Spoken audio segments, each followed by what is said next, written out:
Stars are whispering tales of old, planets spinning, stories bold. Life is dancing through the night, countless worlds in the starlight.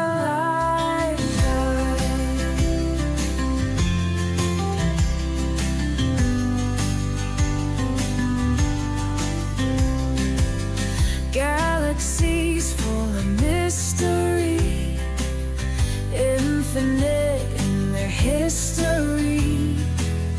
Beyond our dreams and our sights, life blooms in the cosmic lights, dancing on the edge of space.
And welcome one and all to SkyTour livestream tonight. It's a beautiful 27th of April, and we are using a brand new system tonight, a brand new camera that's going to allow us to see things in a much better way. The camera is going to provide for a little more resolution. It's also, I proved it last night. If you saw the post that I did yesterday, you saw examples of 25 seconds with this camera. It was just amazing. So I believe that we are, moving forward. This camera that we're using now is temporary until we get one that's even better. And then when we do, this camera gets devoted to our spectroscope, our spectrograph system. So we'll be able to look at different elements within the universe and figure out what they're made of, see their compositions. It's amazing, you know. I want to say hi to Kevin, who's with us tonight. Hi there. Michael Hedrick is here. Sally Forth is here. Carl Becker is with us. Don Kunzer is with us. And is that a cloud? Holy cow! Well, there's not many clouds. There's no clouds out there. That's illegal. But we actually just had a cloud go through. I'll make sure there's not clouding out. It was totally clear earlier. And Tim F's with us. Ronald here. Ronald's with us. That's ERRT Radio. He says, I think I found it tonight. You're absolutely right. You did find it, Ronald. Here you are. You know. Kathy Messick. How are you, Catherine? Nice to see you. So tonight we're actually focused on a cluster that you can see. Now it's not dark yet. You can see up here. If you look over here in the upper corner here, you can see that it's got a little light on the horizon. And in fact, it is a little bit bright right now. We're focusing on the Benson telescope tonight. The Sonoran telescope is actually somewhat clouded out. So I wasn't going to take any risks with that one tonight, and I'm sure no one will argue with me on that. I think it's best to take your equipment and not destroy it and not subject it to anything. I'm looking at the weather right now, and I can see that there were just, a light wispy cloud went through. That was the remains of a cumulus cloud that was going away. So we should have a nice night. You'll notice that the image is dancing around.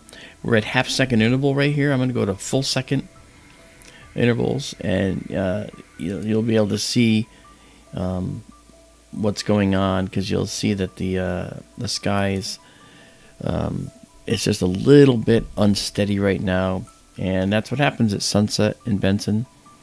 But you'll look at this image, and you'll find something in the image that doesn't look like it belongs.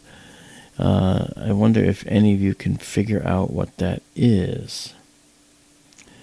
Yes, I'm sure you can. Hey, Fred Phonebone, how you doing? Daisy and Zoe, what's up? Okay. Daryl, actually, no. You know what happened? I decided to stream, and Daryl's been under the weather for the last couple of weeks. I didn't want to put any pressure on him to join me tonight, so I just decided I'll do it. And that should be good. And as far as the thing that doesn't look like it's supposed to be here, it's this guy right here. This is a cluster of younger stars, okay? And this cluster of younger stars is got a star that has ended its life and gone nova. Hello. Not nova. It's gone into a planetary nebula stage, where what happens is it sloughs off its outer layers around the outside of the star, the outer envelope, leaving just a hot core in the middle. You can see this guy dancing. That's not the telescope, that's the wind. And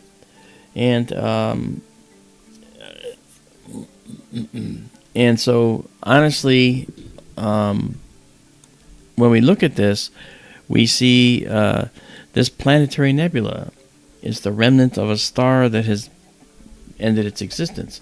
And that's what we're looking at right here. Now we're gonna get some pictures, and we're gonna try to get some images here and see this. And I will. Hey, Dean Bustador. I'm just sort of waiting for it to calm down. You'll notice that it's getting a little bit calmer, and that's just what we want. So I'll make sure that we are in a position where we can grab our guide stars and so forth. So I'm going to move this over here, and I'm going to connect all of our hardware. Here we go. And then let's do a 1.5 second exposure to see what we've got for guide stars in here. Oh, we got plenty of guide stars. Look at that. So I'm going to tell it to find a guide star. All right. There we go. And now we're going to guide. And there's our star profile. That's our star profile peak. And what I was going to do was going to leave this on the screen, but I'll let that guide in the background. You'll see that the wind is going to cause some issues for us. So I'll try to take a 10-second or 12-second image, but it's probably not going to be up for it right now with the way the wind is, but we'll give it a shot. We'll get one image, and then the next one's, it'll probably be blurry, or disheveled a little bit. So let's see. If we got lucky, we got lucky. Yeah, not quite. Not quite lucky. But there's that planetary nebula. Stars are just a little out around. And what we're going to do is color correct and then move our curves to the right locations. Okay. All right, let's zoom out a little bit. Okay. So this is the cluster, and if you notice, we have this nebula in here, and this is the central star to this nebula right there. And that, you'll notice, has a sort of greenish center and a reddish outer ring. Well, there's something to be said for the colors that we see in the universe, because when we look at red glow, like we see here, that red glow is usually from hydrogen that has been ionized. Hydrogen has one electron, and when it bounces off the atom, it absorbs energy that's being thrown at it from a hot star nearby, okay? And in this case, it's the central hot remnant of the star here in the middle. This is actually a white dwarf in here. And that white dwarf, right, is the I guess we'd say is the source for all the glow that comes out of here. I put a square around the white dwarf. Okay, so this teal color here, that's ionized oxygen, but it's doubly ionized oxygen. And with the reddish glow that we see here, that is the hydrogen envelope of the star that is glowing right now. And it's glowing because the white dwarf in the middle is exceedingly hot, up to 30,000, 35,000 Kelvin, and that's a temperature. It's a temperature scale that we use. It gives us a 0 point. Okay. Hey, Marianne Robb. Marianne Robb is with us. Want to give her a shout out because Marianne actually installed the new camera out in the desert in Benson on the plateau. It was great. So as we look at this now, you can see that we're getting more detail here. We've got 12 images stacked very successfully, which is very nice right there.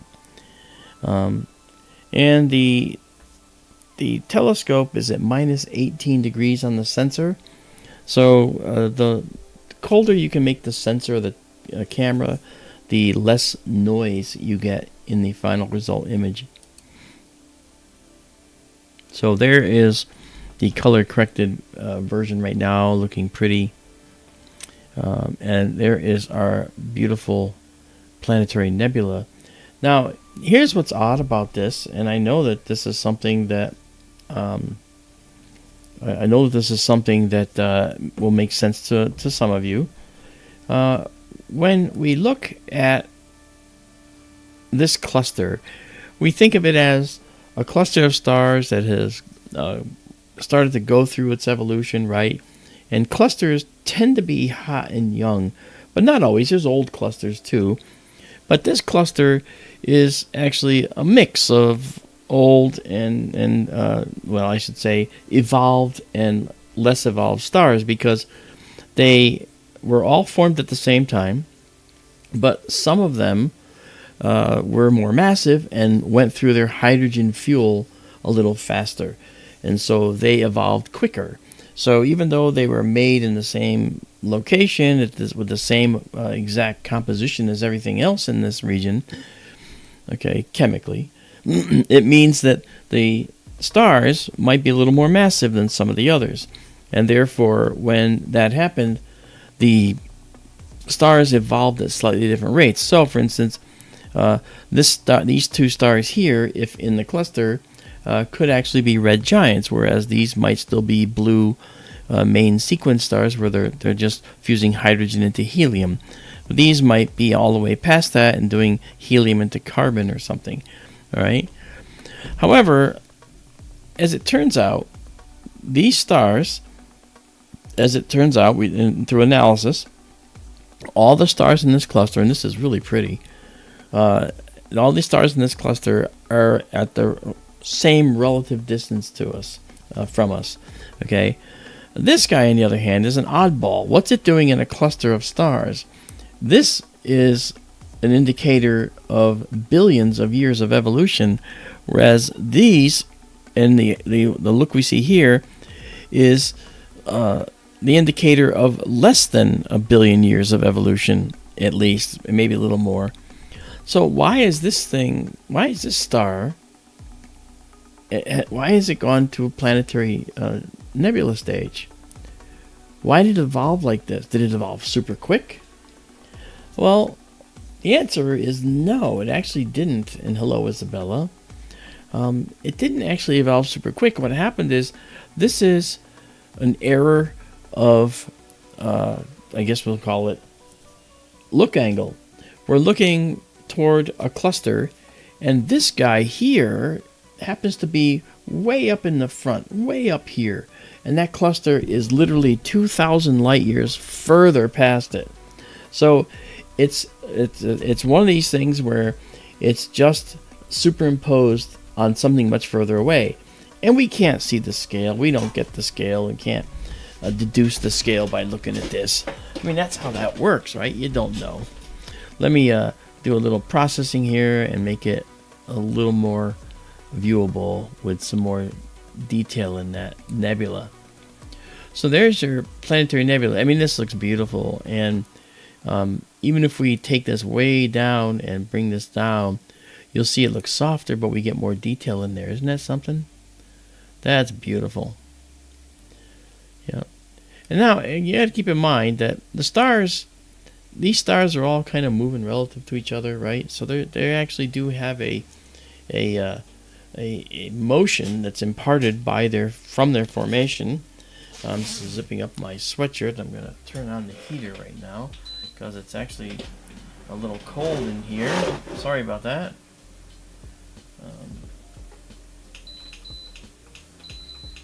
Okay, there we go. All right, sorry about that. So, yeah, and so I think that it's really important to see this. Now, I also wanted to make sure that I could get this image here, because the next image we're going to go for is something that's going to be a little bit interesting, and it's going to be another hot star region. Again, that's a white dwarf. All right, this is Messier 46, the open cluster, and we're going to give that the target name too, which will appear right up there. See it up there? Okay, and Messier 46 is a nice cluster that shows some beautiful stars in it. We're going to save this image with these annotations. Okay, so if you go download it from our server at skytourlive.org, Well, this is actually the image you're going to get right here. You're going to get this, and you can zoom in and actually see all this information. Okay. Now these are the raw shots. These haven't been processed that much. They're just processed on the fly with what I'm doing now. So let's now look. This cluster is about 4,000 light years away, and this Planetary Nebula is about 2,000 light years away. Okay, so we'll save it right now, and we'll save it exactly as seen. So that'll give us the image you see right here, and when I show you that, you'll see what I mean. Okay, here is the image. Here's the image that you get when you go up to our server. It's downloadable right now. Probably be there within, I'd say, within 30 seconds or so. And so that's good. So now that that's there, what we're going to do is we're going to say, okay, we're done with that. And what I want to do now is take us to another object that's relatively close to us right now. Actually, it's quite close to us in this region of space. And so we're going to leave this cluster behind. We're going to bring up our planetarium program. And now what we're going to do is we're going to go to this other spot that is exciting. And I want to go there. Let's see, it's down here. Let me just bring it up this way. Okay, yeah, it was right there, but it was just... Okay, good. So that's very close. And this is Thor's helmet we're going to head to now. You'll see the telescope is moving overhead. Again, we're out on the Benson Plateau right now. And let's see. I can't see it in there right now, but that's okay because we're only doing 1 second. I'll solve this location and see how far it moves to get us to the object. Yeah, it's in there already. Okay, cool. Yeah, it's right here. I see it now. Okay. All right, so this is Thor's helmet, and it's in this particular telescope, it's actually taking up a lot more of the real estate here.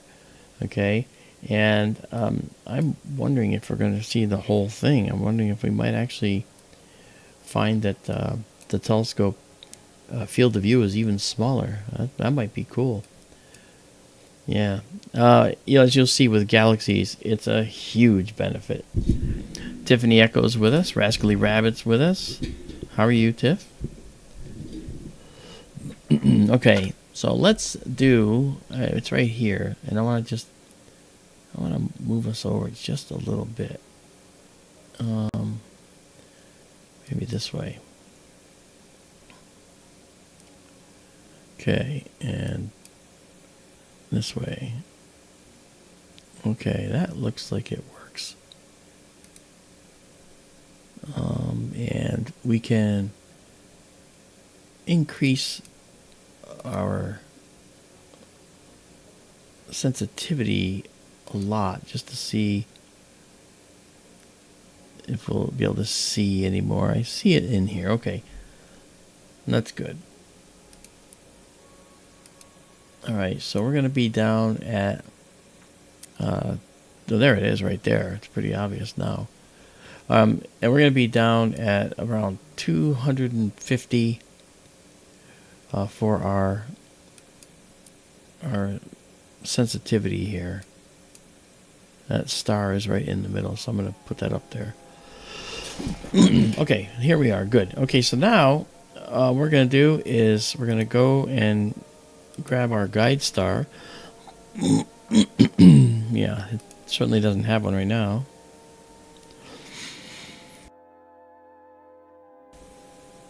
Okay.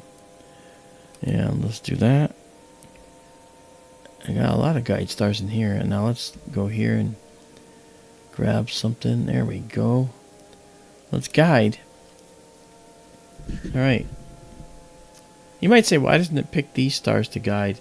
Well, these are saturated spots, so it doesn't have a peak. It'll be off the chart. So it wants stars that are a little bit less saturated. Now, the guider is only as good as the wind allows, so we have to just see what happens here. Let's do a 25-second shot and see how it looks. The layout's a little different. I've changed the layout to make it. This camera has a square format. The sensor on the camera is actually 1 inch square, so it's pretty big. And so let's see what we got going here. Okay, so we're now guiding. We've got secondary and tertiary. Oh, look at that. Wow. And so there it is. Look at that. Oh boy. Okay, so we'll color correct. And let's soften the noise, the initial noise. We're at 250 gain. This camera operates best at lower gains, but look at this. I mean, even the previous camera we used, the entire Thor's helmet was like within this, and now it goes out of the field. The telescope is now a very high magnification system with this particular camera on there. Camera makes a big difference.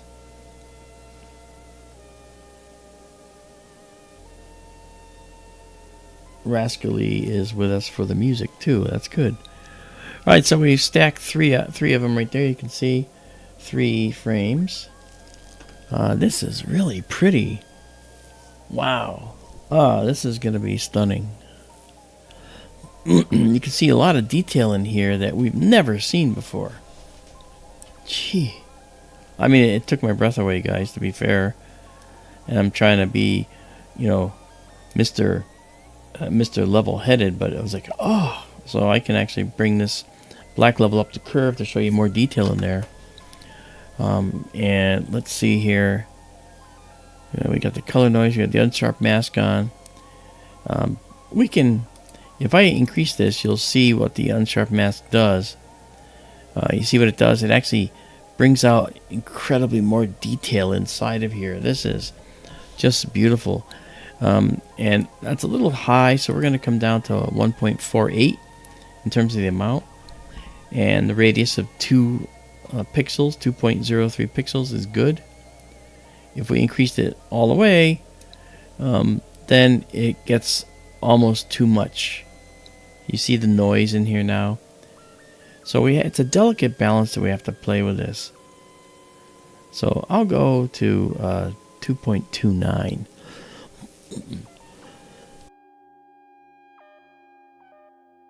Wow. Fred Phonebone says, oh, wow. I know, right? Now, let's talk a little bit of the astrophysics of this. Okay, now, you guys know I'm an astronomer. That's what I got my degree in. So, I'm going to show you a couple things here. Now, one of the things that's important to understand is that this nebula that we're seeing here was expelled from this star right here.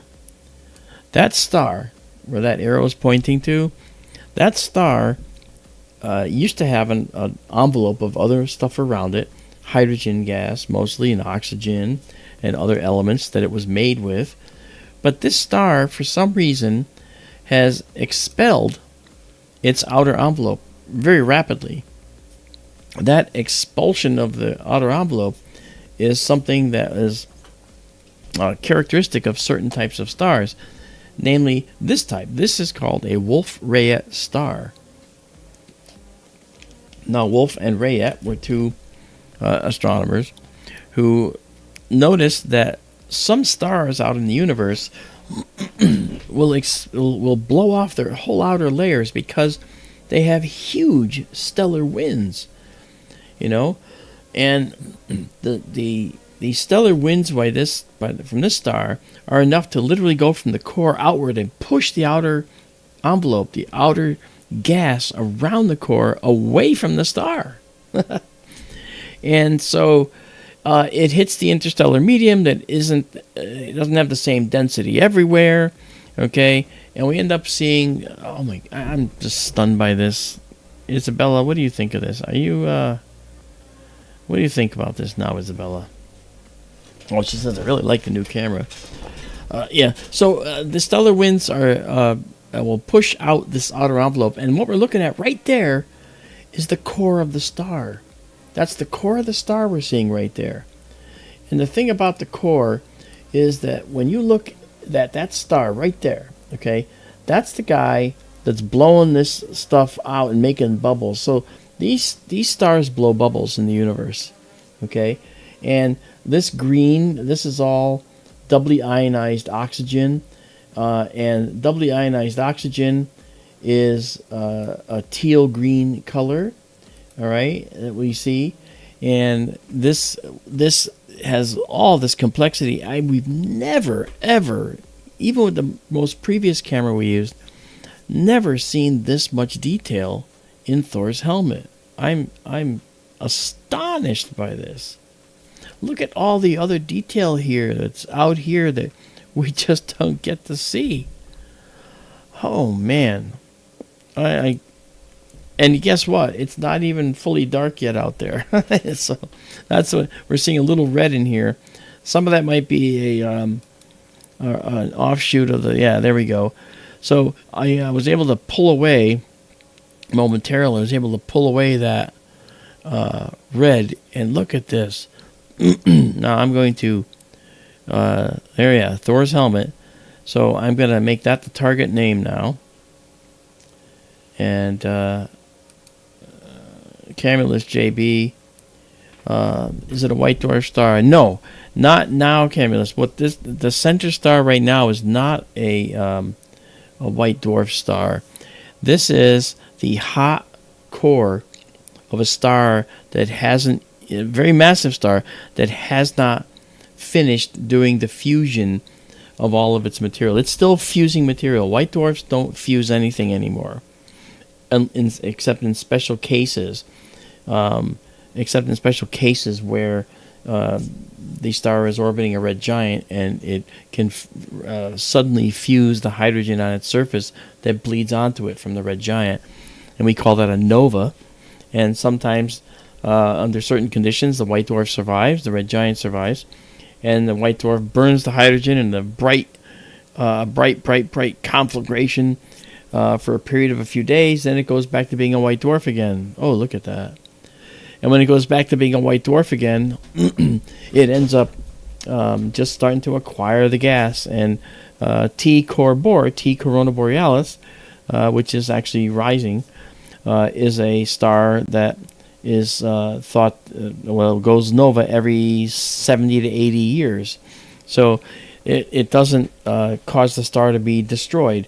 When a star gets too much material on its surface, like a white dwarf does, at times, then the white dwarf will go supernova and explode, and that becomes a different type of process, and we call it a type 1A supernova, where the 1 is the Roman numeral 1, so the I and the little letter A, type 1A.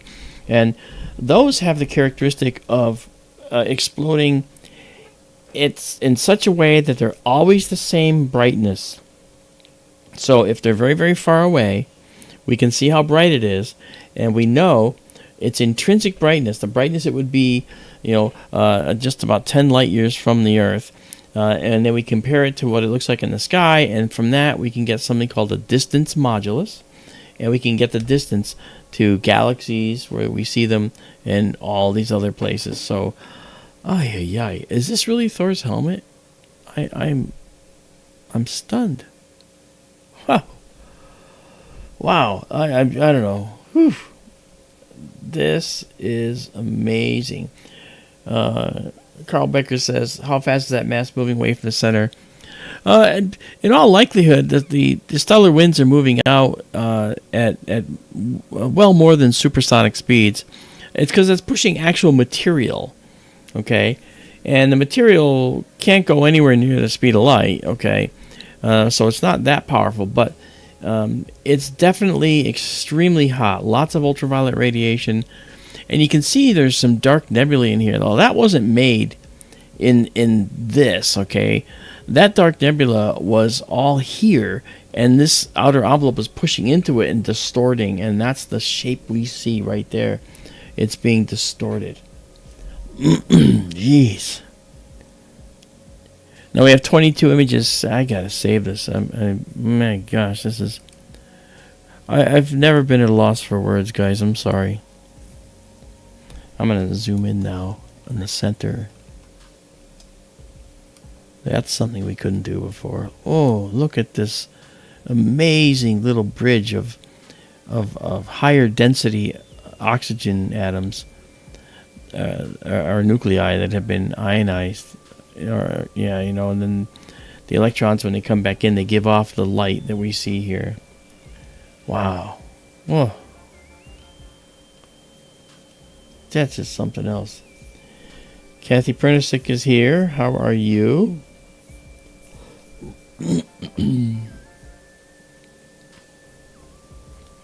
Camilla says, oh, so it's a late main sequence.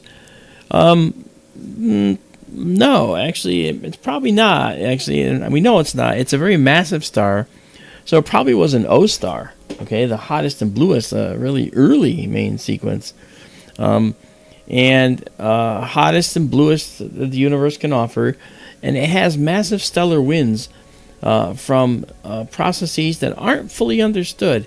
And there's several kinds of these Wolf-Rayet stars. We have Wolf-Rayet stars that have a predominant amount of oxygen and carbon, different types of things. So it's actually pretty impressive, you know, to watch this. And Carl Becker says, fascinating view. I mean, if you notice, this is called a histogram. Our curves, our red, green, and blue curves, we want them lined up under each other. So every now and then I'll hit this button to center it up. It just did a little bit, and we see what it does to the image. Sometimes it changes it, but as the image gets deeper and denser, we don't have as much of that to happen. Now what I'm going to do is I'm going to take this mid-level, right, because this is the dark background level here. If I move it to the left, it's going to start lightening things up artificially. Okay, and then, I mean, the sky isn't that bright out there. The sky is actually literally as dark can be out there, right? But you can artificially brighten anything. And what I'm going to do now is I'm going to slide this a little bit to the left to give us a little more punch. Okay, and I'm going to pull back just a shade. That Look at that. We see now here, this is something that's very interesting. We see here now that Thor's helmet is a lot more complex than we ever thought it was. Well, we, being the Sky Tour family, right? I've seen, very, very deep images of Thor's helmet and all this stuff that you see here on the screen. However, I have to tell you, this has never been within reach of us until now. And I know I keep saying it, and I'm sorry, but I am totally astonished by what I'm seeing. 30 images I'm going to save. Now, if you want this image, save exactly as seen. I'm going to bring it up now so you can see. Right. This is the image that's going to be on the server, and you can go download that image. It's for free. That's all yours to go take. Okay. All right. And then we'll get rid of this guy. Get rid of that note. Wow. Let's try this. Let's move this here.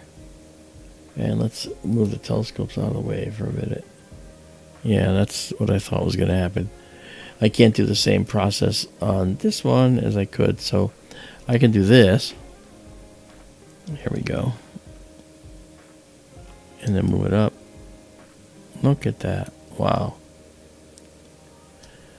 It looks like a green monster with eyes here, with arms outstretched, chasing something with its mouth open here.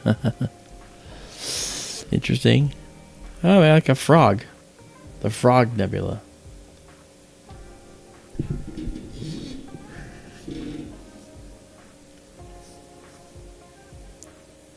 Mundus Finite, how are you? Welcome to Sky Tour. Kathy asks, says she's fine, and am I enjoying the new equipment? Well, yeah, it belongs to the SkyTour Livestream nonprofit. You notice on the screen over here, Asterion Foundation. This is a foundation that is responsible for us being able to get this new camera. And as I said, it's in use here temporarily until the better one replaces it, and then this camera goes to the spectrograph that Asterion Foundation has provided us a grant for, and then we'll be able to see a lot. Now, for instance, when we look at Thor's helmet with that system, you're going to see a very interesting chemistry in this nebula. You're going to see what it's made of, and you'll see that what's being made from this star. And by the way, this star being so massive is going to go supernova. So it's not at white dwarf stage. It's going to be at supernova stage when it does. Okay. Fred Phonebone says, "Flying spaghetti monster." Yeah, I know, right? That's cool. All right, let me dock this back up here. Just put that there. And move this up a little. And now, let's see if we can pull out a little more detail. And I'm going to do that by trying to increase our sharpening here on this unsharp mask. Yeah, there's detail in here that's never been visible. Wow. Yeah, I thank Asterion Foundation and Mike Toomey, who one of the guys in the Asterion Foundation. You know, you never met a better person, you know. And I'm not saying that just because he gave us a grant. He's a photographer in his own right, takes astro photos and so forth. And a really, really nice guy. And they want to do public outreach. And there's a number of groups that are part of Asterion Foundation. There's science museums in New Mexico, a Lowell Observatory in Flagstaff. You got and several other organizations, and that I'm trying to contact as well and thank for this. Dean Bustador asking about the camera. Oh, this is the 533 MC Pro from ZWO.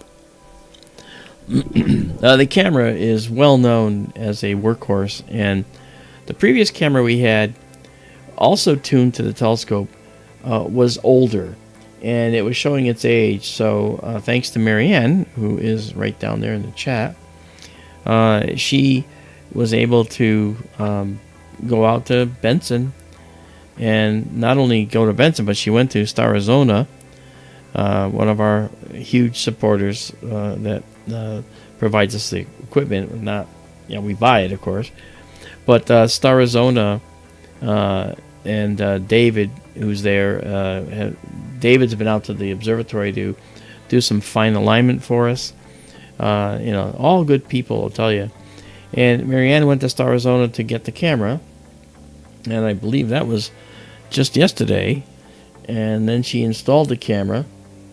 And when she installed the camera, she went to Benson to do it, which is another hour away, effectively. And then she went there, went home, and now she's gone another several hours away to a friend's up in Pine Top, Arizona. So, and they're listening. That'll be Randy and Diane. So, show Marianne, Randy, and Diane your love and say hi to all of them. I'm saying hi to them now. So Marianne has done a lot, as well as Tara, Daeulus, and of course, I'm just a big mouth. I just happen to know what they are, know what these things are. But look at the dark nebula here that's starting to show up. There is so much detail. Look at this. Look at that. Oh man. I don't know. I'm unable to stay composed here. I really am not. This has never, ever been something that I've been able to see. Ever. Did I tell you? Ever? Jeez. Okay, let's see where it wants to go for this adjustments here. Okay, so pulled it back a little bit probably. Yeah, this dark level here, if you bring it just before the peak, you won't lose any data. You go after it, and you see data starts to go away because you're losing a lot of the data here. So what we do is we stay with our black level. We stay just left of the peak. Just left of the peak. Okay, so now we'll save it again. Save exactly as seen.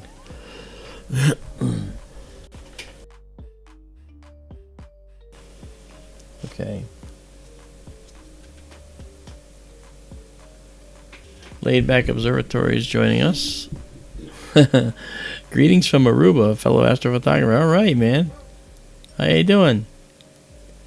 I'm glad that you're able to check in with us. Make sure you subscribe, okay? Because you don't want to. You want to get to skytourlive.org and get our free pictures. We offer the pictures for nothing. No Fly Drone, what's happening, man? Doing some imaging, M101 tonight here in Maryland, Bortle 5. You know what? I'm not afraid of high sky glow numbers anymore. Bortle 5 is, kind of high light pollution. And I just want to say that we're photographing in our Benson area. It's a Bortle 3 and the Sonoran Desert Observatory, which we're not opening tonight because it's a little cloudy there. That's a Bortle 3. 3.5. So this site is just a fantastic site. I'm going to make an adjustment here. Drop this way down. Yeah, see that? Now you can actually see the softness of this nebula. It's really quite nice. But this is where we would tend to stay. Okay, and I'm going to move this down just a little. Maybe to here. Okay, maybe like that. There, and then we'll save it. Alright, only 3 frames were rejected, so the winds right after sunset died down as we expected.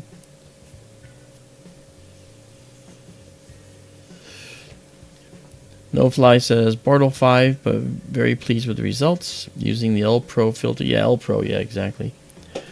Yeah, we're using the UHCS and we get really good results. In my announcement, the galaxies you saw there were taken last night in a private stream I did just to test the camera, and I was blown away by the detail. So there we go. That's looking beautiful. Okay, we're going to do one more image. There we go, 50, and now we'll save it at 50. And we will be able to process that fully as well, but you can also go to skytourlive.org and take it down, and because it's going to be there in 30 seconds, and then you can just take this down and look at it, check it out. Okay, so that was Thor's helmet, and let me tell you, Thor's helmet was, I beside myself. It was spectacular, absolutely spectacular. Oof. Okay. So now, coming back here, first things first, let's go here and let's stop our guiding because we don't need it. There's a setting to turn off the guiding when the telescope moves, but I haven't dug that out yet. Okay, that is that. I want to come back out here. Because now that we're here, we've done this. I'll show you just how low to the horizon we are here.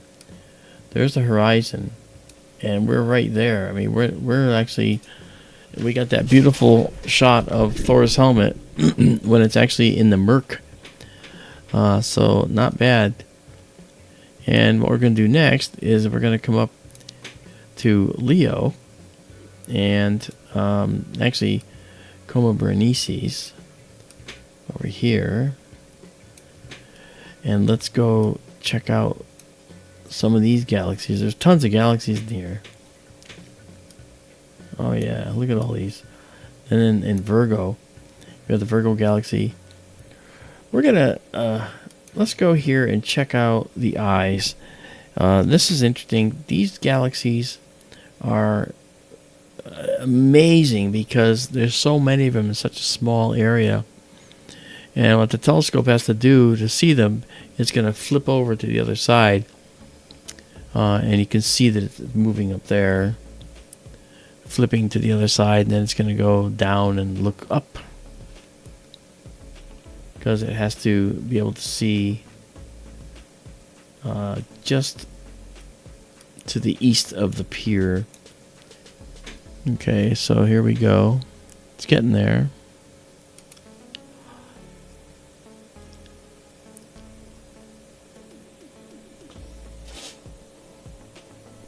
Now it's twisting to look up.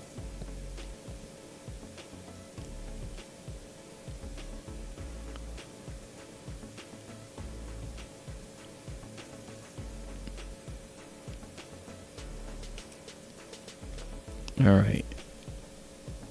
Let's go move that to the center. I'm not sure where it's looking yet. It's aligned, but it's still it's when it flips its axis like that, sometimes it doesn't retain it. It doesn't retain its location, and I don't know if it has enough stars to actually measure here. Yeah, I didn't think so.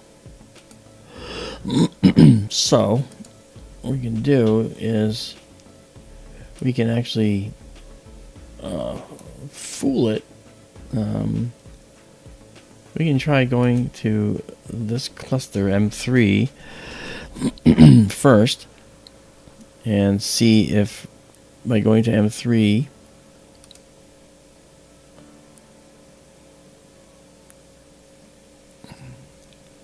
it gives us a few more stars.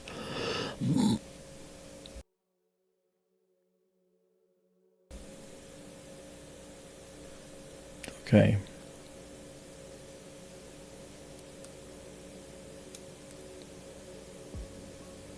Alright, so we're going to do this.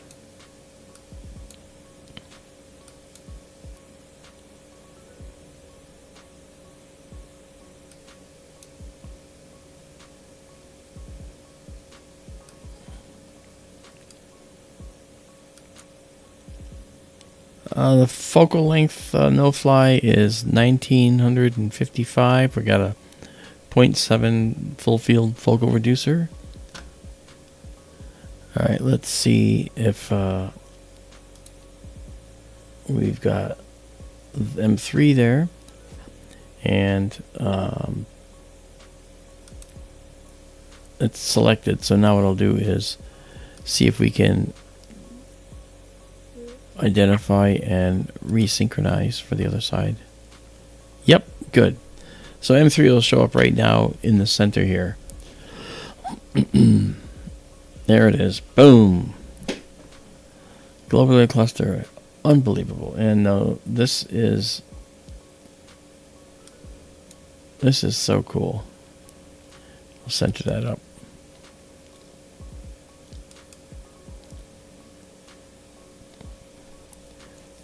All right, and let's just actually take a picture. Let's do 12 seconds on this. Why not? We're in low light mode right now, so I'm going to get out of low light mode and go into deep sky mode. And you will see if... Oh, I didn't guide. I didn't set the guiding up. Sorry. It probably won't be perfect. Yeah, see, it's not quite right. All right. So let's go here. And we're having trouble getting a guide star in here. But let's see if we can grab one. Yeah, I want this one. Guide on that. Oh. That was... Oh, the wind took us there. I see. Okay, just a minute. Let me get this guide star. We'll have to let it settle a little bit. See, the wind is blowing us away. Okay.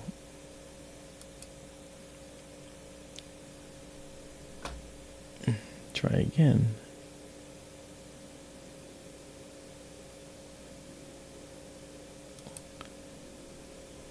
Okay.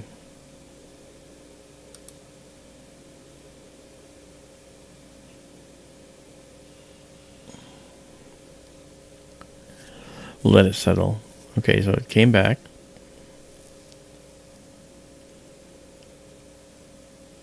That red square indicates that it stops guiding for a second.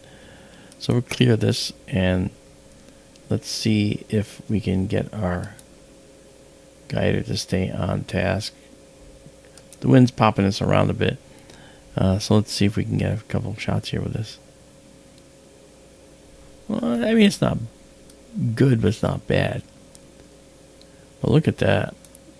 These globular clusters are called halo objects. They orbit our whole galaxy. And when they do that, they just move in an orbit. And our sun is in orbit around our galaxy. I mean, in the 4.5 billion years we've been in existence, the sun has gone around the galaxy 19.5 times. So it's pretty impressive. Okay, let me color correct this so it could be a little better. And now you'll see that I'm way to the right of my data here. So I'm going to go here so you can see how many more stars there really are. Look at that. Isn't that incredible? We got 5 done here, so we're guiding all right on that one tiny star. Yeah, it says it's not, but it catches it, starts guiding again, and it doesn't put a frame into the stack unless it's actually guiding. Hey Sam S, how are you?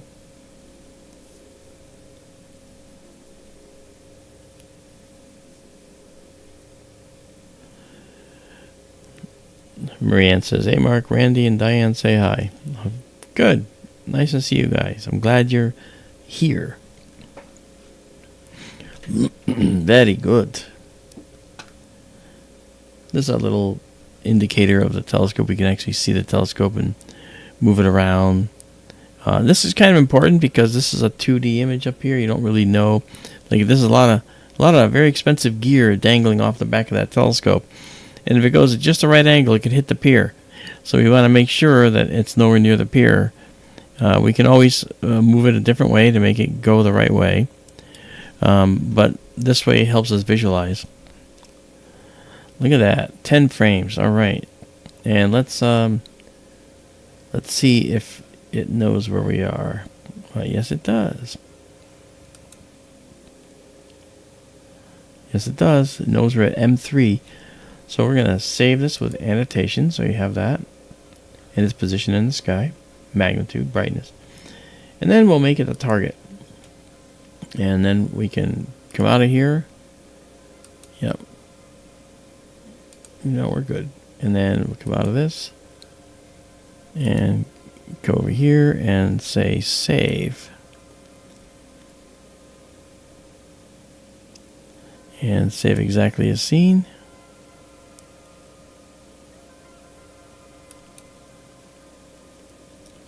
Okay. All right. That's it. That's good. And that's all we want to do there. All right. So that's enough for this. So now we can. I've saved it. So now we can actually come out of here and go back to our low light mode. Like that. And now let's see, now that we have a good track of where we are, let's go back to Coma Berenices and go to the eyes and Markarian's chain here in Virgo. And away we go. Zoom. And so we're getting there. Okay, and we are there. These are the eyes. Okay. Okay, so what we'll do is I'm going to move this over a little bit. It's a really good field of view. I'm telling you, this is something else.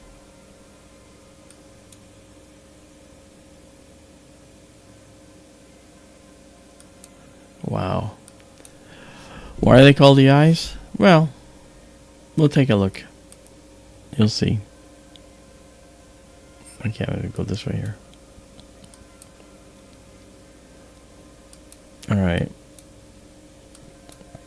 And then I'll go back and we'll see if we can find a guide star here.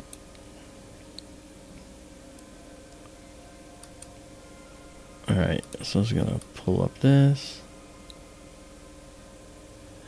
That's the problem with some galaxies. You don't really end up with many guide stars.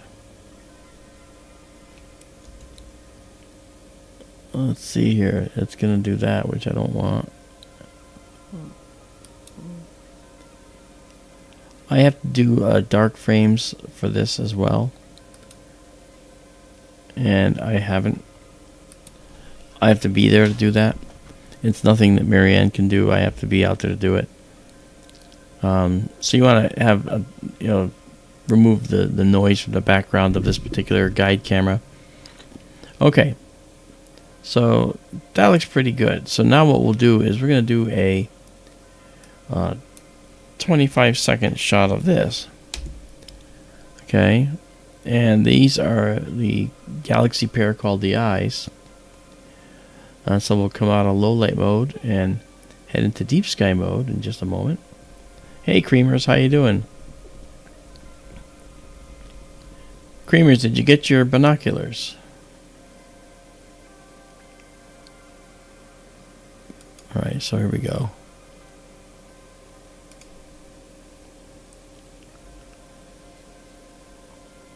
Okay. The Ambassador has a tech question. ZW cameras. One comes with a red cable and a flat black another flat black cable. Is there a specific reason? Like these, the black cable is not as stiff. With a red cable, and there they are. A little movement there. I have to wind here. We're gonna cut that. Okay. Yeah, the black the flat cables, the flat end USB cables I'm using for some of what I'm doing, because they aren't stiff and they're really good for things like going from a filter wheel to the back of the camera. See, the camera has its own USB ports on it, guys. So you plug in all your hardware. You screw it all in together. So I've got a guider camera, I've got a filter wheel, I've got a focuser. Okay.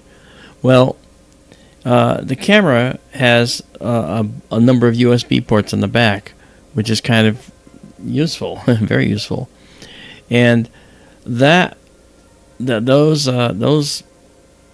ports I use for plugging in all this ancillary stuff, like the filter wheel and the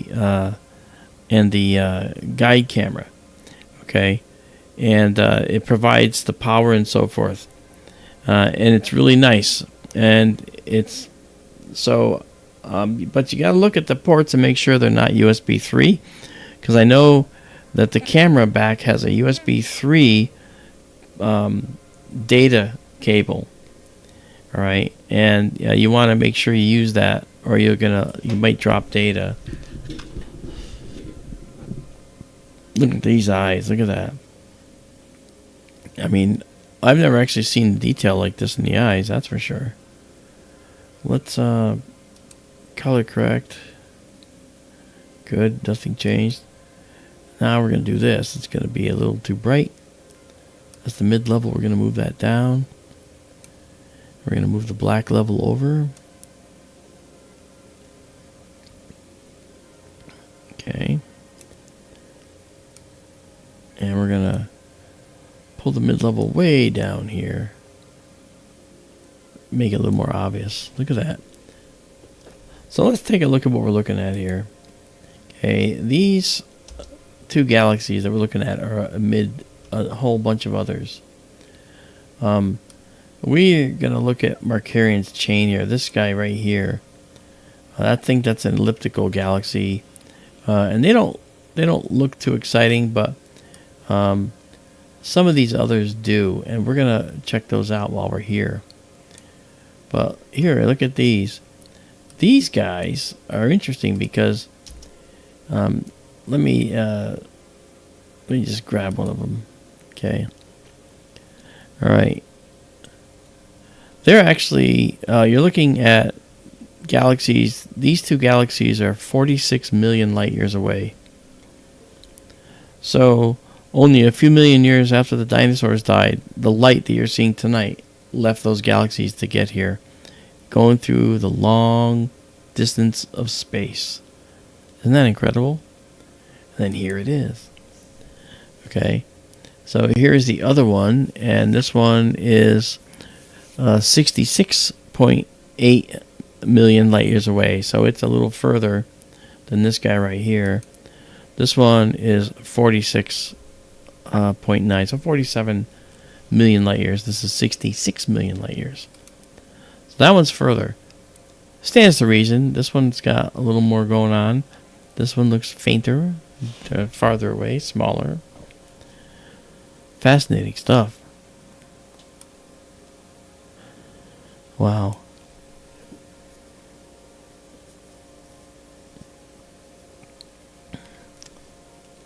Yeah, I can fill the gap. You know, I can do this. Okay. But this is a square format camera. See? So the alternative to that is to shrink the size of this to square it up. But I can do that, and then I still have a bunch down the bottom and a bunch at the top. You know.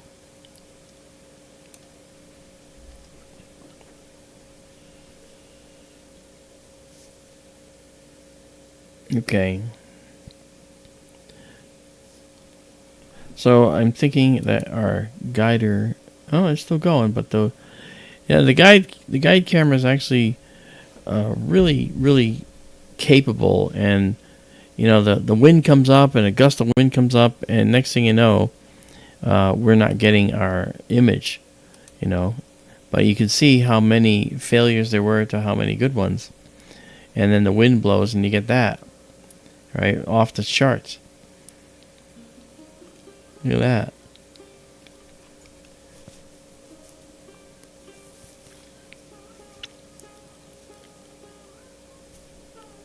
Incredible.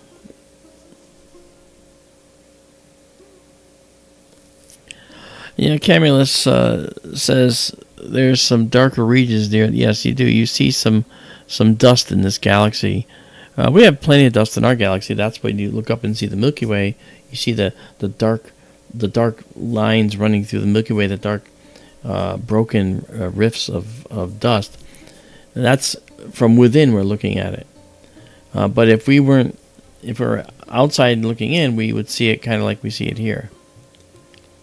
You know, and I can't wait to see Messier 33 with this telescope and camera setup. That's going to be pretty.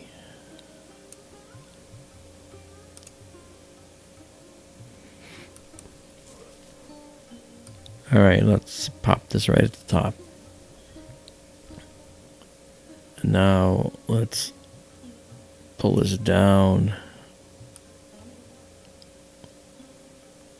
There we go. And the color rendering is actually quite good too. The 533 camera is well known as a camera that delivers proper color. Very, very happy with this. Yes, could not align, I know. Because we're getting a gusts of wind that are happening. It won't align. This is a full width half maximum filter, which means that if the star image becomes too elongated, it's not going to stack it. Otherwise, we'd see ruined images all the time, and that's not good. No Fly's using the 533 as well. Yeah, it's an excellent camera. We're gonna be taking this camera off of here and using it on our spectrograph when we get the spectrograph soon. See, it's just recentered. It was off. You know. So we'll see. Okay. Well, I will actually just do this and save the annotations and move on to another galaxy. That's really pretty. Okay, target name.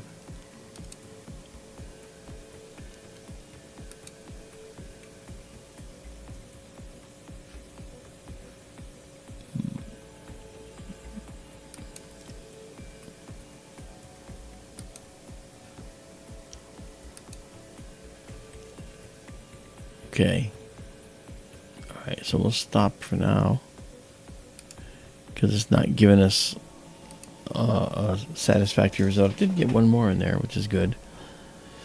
Okay, and we'll just we'll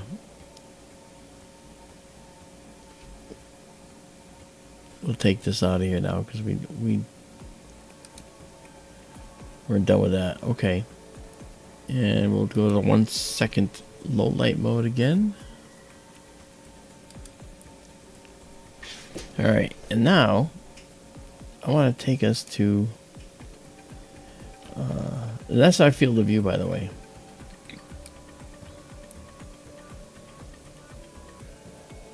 This is okay, this galaxy right here, we look at this. Okay, this is a interesting galaxy because it's called an S0. It's a galaxy classified as a spiral, but it's actually, it has no spiral arms, or they're very, very tight. You can't really even see them. Okay, we used to call those SAs.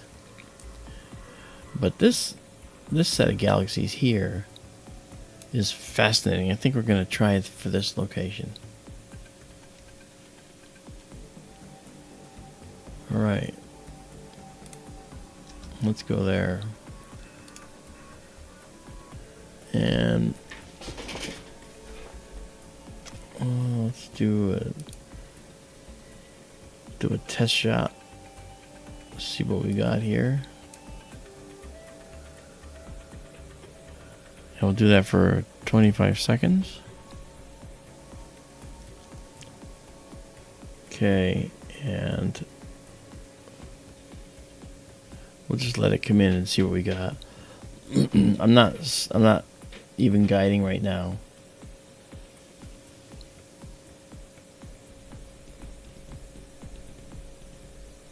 I just want to see how far off we are. If we're far off. Okay, there we go. It's this one and that one. So not bad. So what we're going to do is move it over.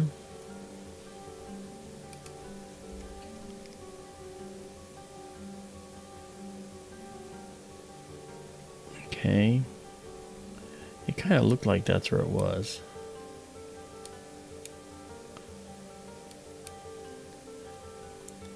Also, our frame is not aligned the same way as this. You can see it's like upside down. So this wants to be at like the lower left. It's not. It's actually not. So I have to correct that a little bit later. But let's go and guide this and see what we get. First of all, we got to actually get a guide star. We have a couple in there. try that.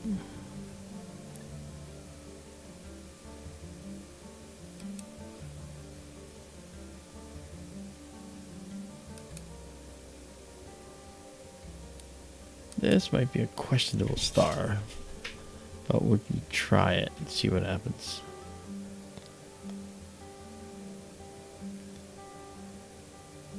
You have to let it settle and find its peak and work that out. It might not be the best star. That one might be better. We did all this by hand when I was getting my degree. We would actually guide by hand, so we would have a crosshair, and you can't really see that right now. What happened there? Okay, something happened to the screen. Hold on. I don't know why that happened.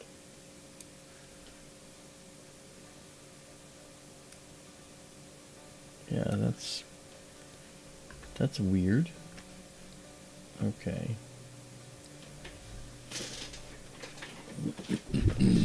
All right.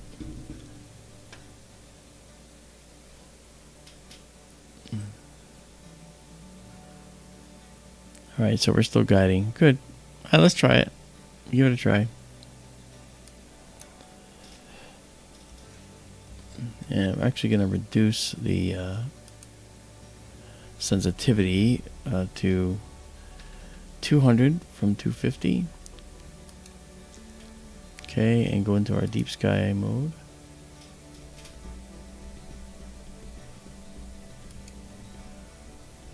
Okay, we're still guiding. Let's see what we get.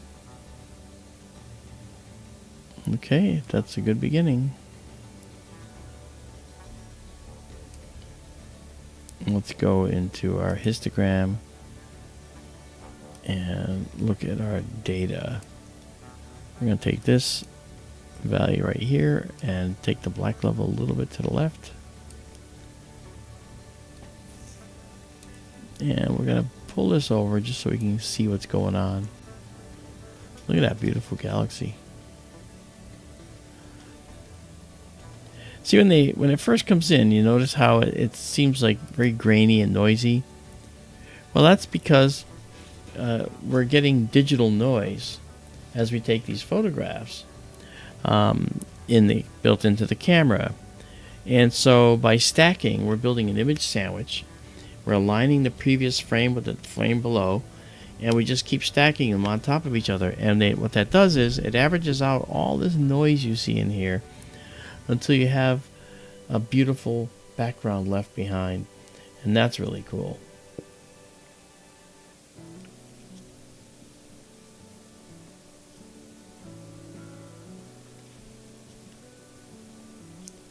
Hey, Streets Villain. Actually, we're using Streamlabs, and I don't know why I had a change in my screen. It just went wonky on me. I don't know why it did that, but I'll set it up. I'll get it fixed for the next stream. I don't want to mess with it now. People can see everything they have to see. And that's more like it. Right there. Yeah. Nice. Oh, and then one of the things too is this guy goes there. I think I might have actually moved that by accident. And this guy comes down here. I got lots of screens, lots of programs open. You know.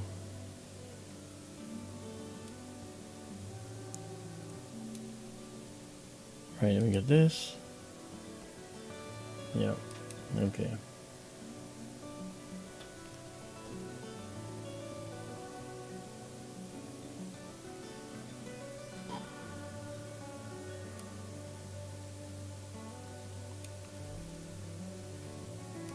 Let's really push that. Yeah, okay. You can see this galaxy. This looks like a barred spiral where it has a extended nucleus, and the spiral arms come off of it. But we can confirm that by coming in here and go back and look at it. NGC 4413. Oh, it's an active galaxy. Okay. So that precludes... what that means, though, that's interesting.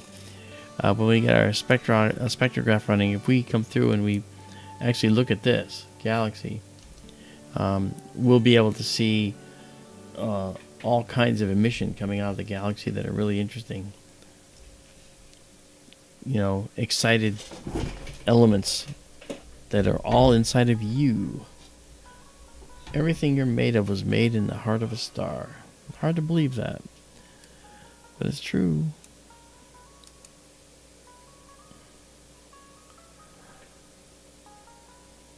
Okay, 7 with 3 rejected, so we're getting... Yeah, okay, so we're getting a few wind-buffeted images. While we're waiting, I'm going to go back and let's go back and see what else we can look at. I know there's a few that are really, really pretty.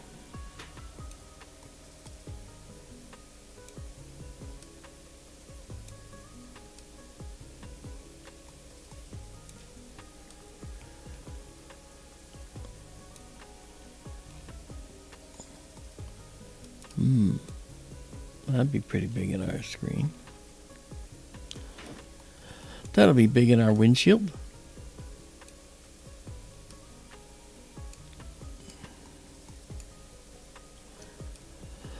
Ah, so many galaxies, so little time.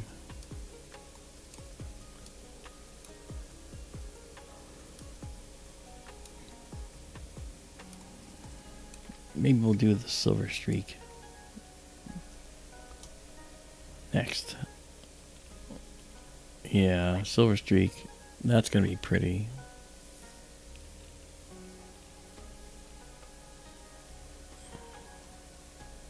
Hey, Toner, what's happening?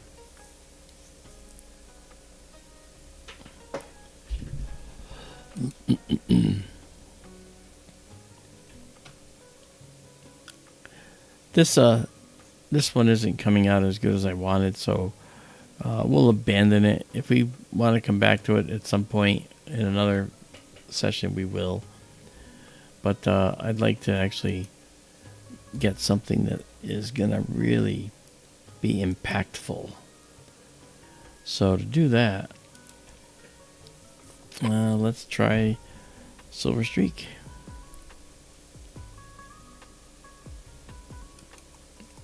There it is. So let's bring the Silver Streak. Let's bring it the other way, first of all.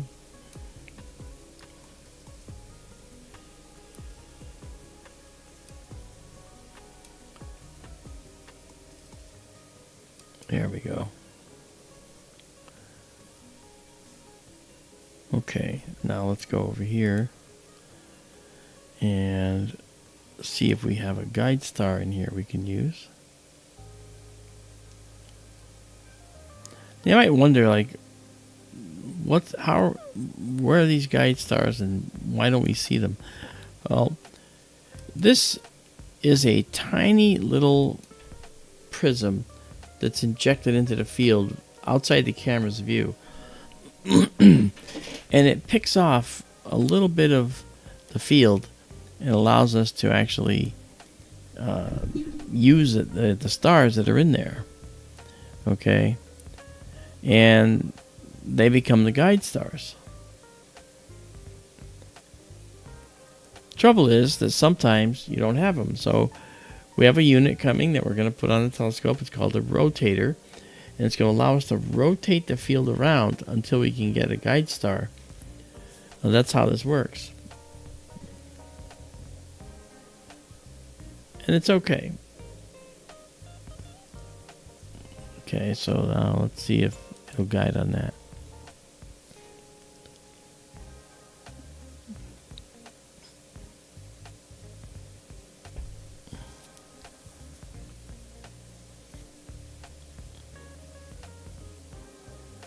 Okay. Let's see if it'll work.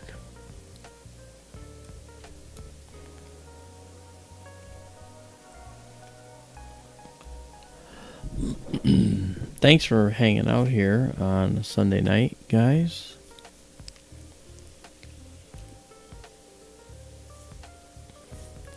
Hey, David Mason.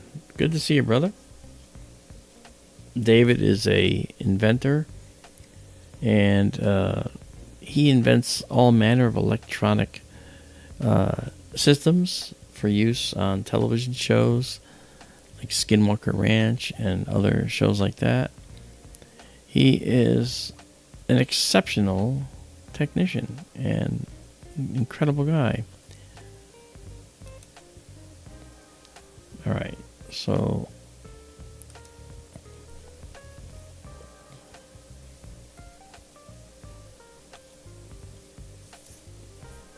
hey Lambda, how are you? Bonjour. Okay, actually, you can see that we got some wind. It might also be okay. Yeah, the wind's blowing our guide star right away. Alright, so let's try capture one again. Let it guide on that, let it stabilize.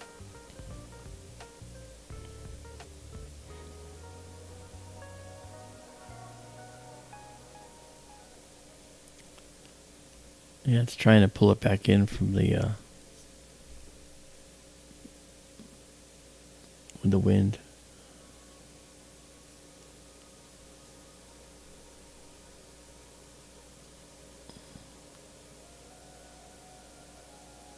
Yeah, it's actually, it's not allowing us to grab this. Okay. So let's shift gears and try to do something else.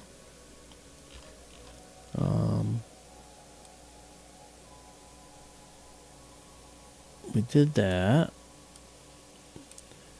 I might want to try. Might want to try this guy. I haven't seen him in this telescope yet. Well, I mean, with this camera. Okay, we gotta go back to 1 second here. There it is. Wow, that's gonna be big in this. This is gonna be great.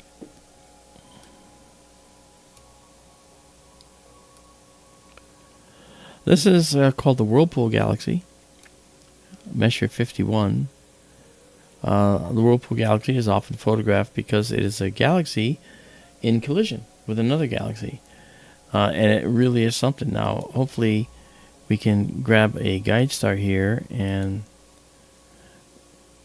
be able to guide in here. Oh, and I think we will. Oh, I think we will.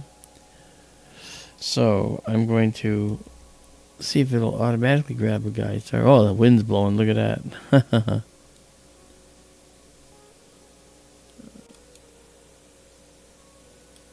Okay, we're going to try to do that again. Okay. That's a guide star. That's a solid guide star. Whoa. Look at the wind blowing that thing in a streak. Yeah, blew it right away. Blew it right out of the way.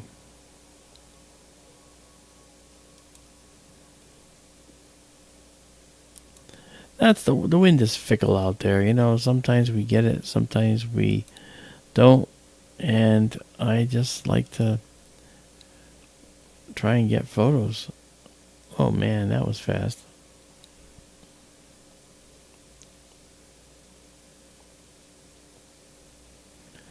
Wait, I know what's going on. I'm at 2 seconds. I'm going to go down to 1. And that way it'll make corrections faster. Alright, let's see how this works.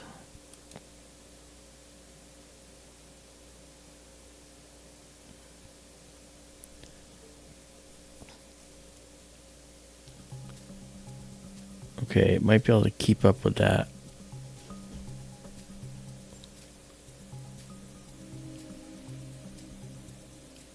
We are getting wind though. Holy cow. Sometimes the settle time, the time it takes for it to be stably guiding, it can vary. But we're going to try this. All right, so let's do a 25-second shot here. Notice I'm using 25 seconds a lot. That's all we need. The telescope diameter is such that it allows us to take quick shots, even though we're not using a system to make the telescope much faster photographically. The Sonoran telescope has a wide field of view. This one is a very narrow field of view. Okay, let's get this. Let's see what we got. Yeah, that's not that good. Well, there's the galaxy anyway, and we're going to clear that. Let's see what the...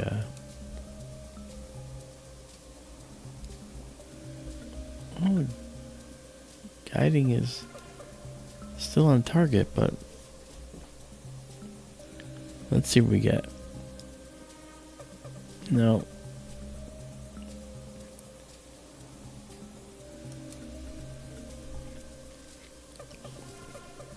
This is something that's out of our control, right? Trying to get the wind to calm down.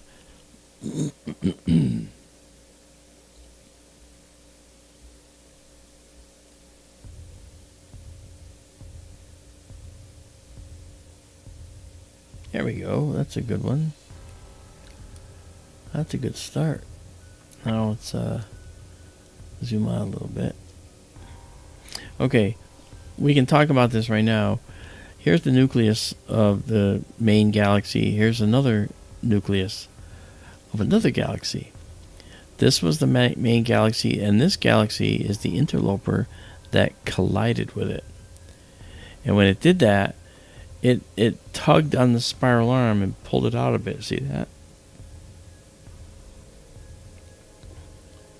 You know.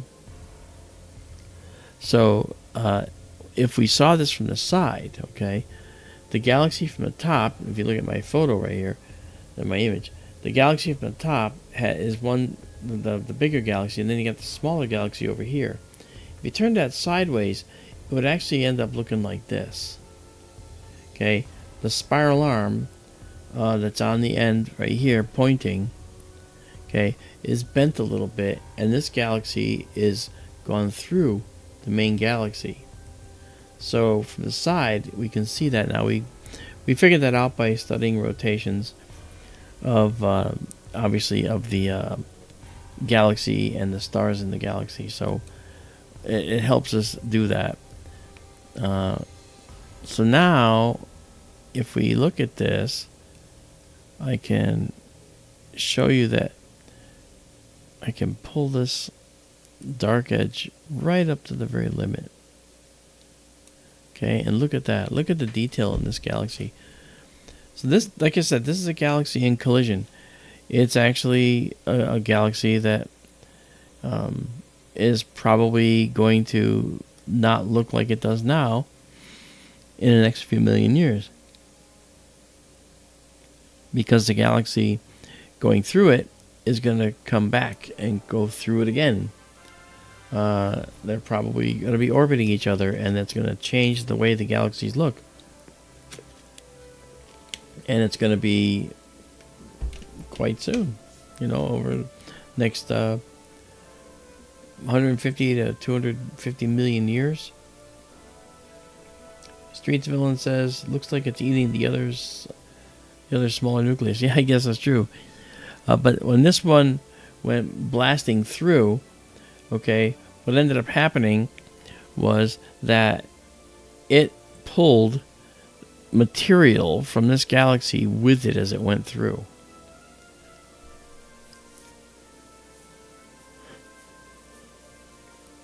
It might be a rather shallow might be a shallow grazing impact we're watching, and this galaxy could end up in a large elliptical orbit around it or not. I'm not sure.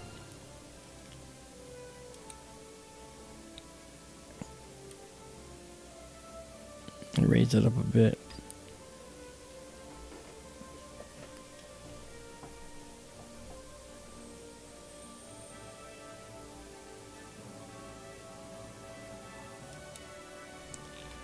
Where you have very few stars, what can happen is you don't have the ability to get a good alignment. So that's part of the problem here. But it'll eventually you'll get them. Look at that. That's beautiful. Wow.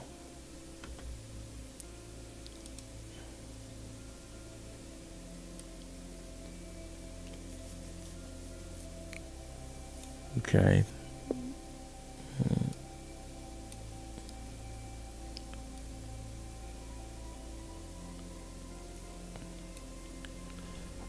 You can see the dark brown bands of dust in this galaxy. Really impressive. You see the blue spiral arms where the hot young stars are. The nucleus is where the stars that are more evolved are located, but the hot young stars are located in these spiral arms. Here you see an area that's almost pink. Looks like it might have some stellar nurseries in here. Basically, massive Orion nebulas, which are stellar nurseries, could be lining this whole corner of the spiral arm.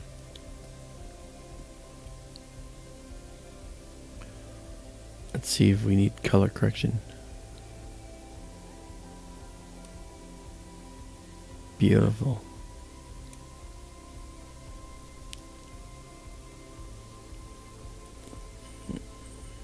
Okay, we got another one there. That's good. As long as the wind dies down, we will be okay.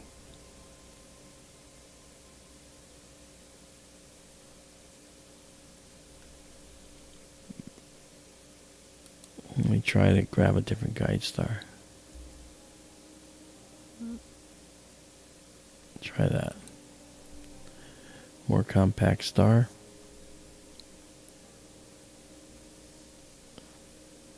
Excelente.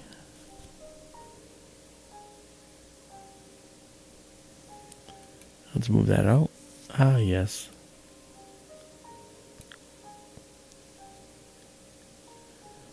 Interesting, when you look at the nucleus of this galaxy that appears to have collided with this galaxy, this nucleus is made up of more evolved, older stars. They're more yellowy in color, more orange. And this stars are probably older, but they're also not quite as evolved as this galaxy. So this might have been an older galaxy that ended up tearing through this young guy right here. And that young guy is not happy, I can promise you. And let's see if we can set our sights on what we're looking at here. Okay, there's the whirlpool.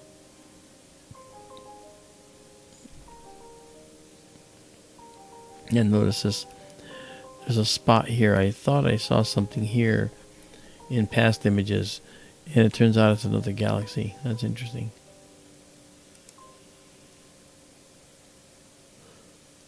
Oops.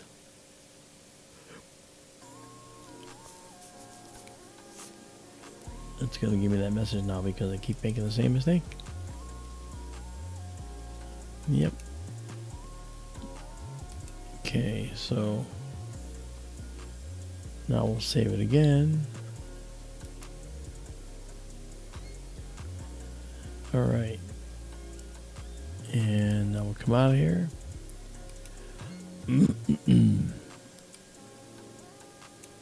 Look at the detail coming out of the spiral arm. Look at the detail in here.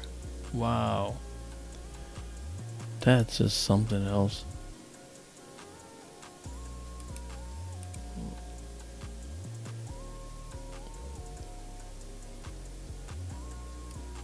That's really cool.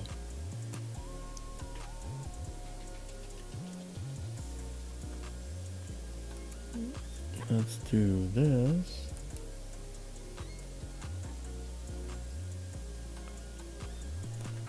Yeah, that shows the blues much better with that color correction.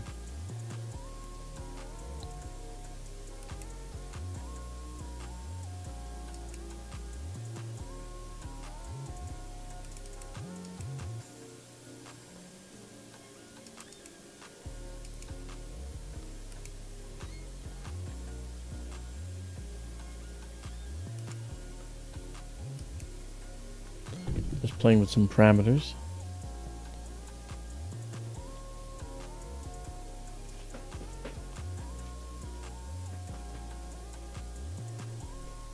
Isabella says it's looking better. Looking better with each new image, each stacked image. Yeah.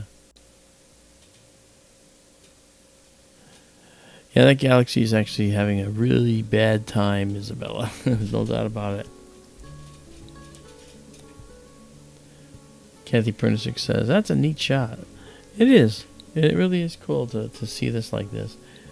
You know. Toner says, if Van Gogh could see this. Starry, starry night.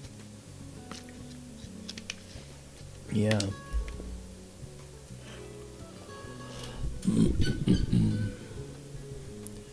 Details in here are coming out, and I realize that what we're doing now is we're just basically capturing these images, and I know that it's not exactly exciting, but if you think about it, this galaxy here that we're looking at, and I've looked at its distance before. This galaxy is Whirlpool Galaxy. I forgot, like 22 million light years. I think it's like 22 or 23 million light years away. It's really beautiful. We'll go to the pinwheel next. M101. Its distance is 20.8 or 21 million light years. All right. Oh, look at that. Wow.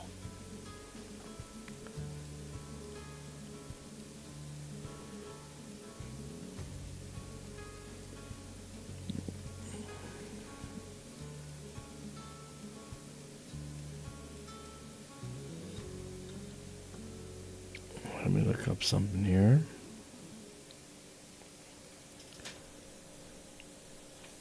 If you got any questions, let me know. I mean, you look at the spiral arms in the galaxy, and one of the things that's interesting about the spiral arms is that there's a theory and some with tons of science behind it that tells us that the spiral arms were created through a process called density wave. And here's the interesting thing. You think that the stars are contained in the spiral arms. But what if I told you that they pass right through the spiral arms on their way to do their orbit? So they're doing a circular orbit around the core of the galaxy, around the nucleus. They're not following the spiral arms. So what's going on? The spiral arms are wholly separate from the orbits of the stars. So what's making the spiral arms? The spiral arms are galactic traffic jams. Now, imagine a traffic copter looking down on the highway at rush hour. You'll see cars coming in really fast from one side, then they all slow down, they go slow through a knot of traffic and then speed up again when they get out of it. Well, it's not the same cars in the traffic jam the whole time. They're constantly changing. They're constantly shifting. It's a sliding window of new cars entering the traffic jam. Oh, they slow down, and then they continue on out. Well, that's how it is with spiral arms. New young stars are formed in these spiral arms, and these new hot stars that are formed in the spiral arms have their own motion, and they migrate out of the spiral arms. But what happens is there's enough dust and stuff that's contained in the spiral arms that their motion is impeded. All right, and so what happens is they actually are. It's the traffic jam. The gravity, the mutual gravity of all the stuff in the spiral arms slows down stars that are trying to pass through it, and then the stars will speed up as they get pulled by other things further on down.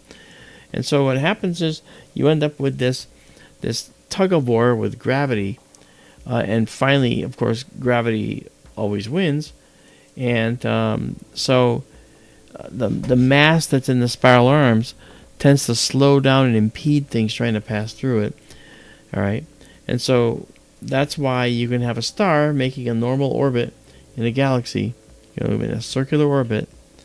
It's not going in a spiral like the spiral arms. Just remember that. So here's a spiral arm, starts here, goes out and about and all the way around like this, and keeps going. That's one spiral arm. Another one is right here. It goes out, about, around like this, and comes out and goes here. All right. So you have several. You have like this. We have at least 3 or 4 spiral arms in here. All right. Boy, oh boy. I'm really liking this new camera.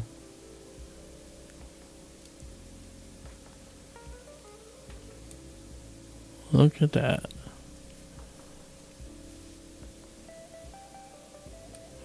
It's pretty good, huh?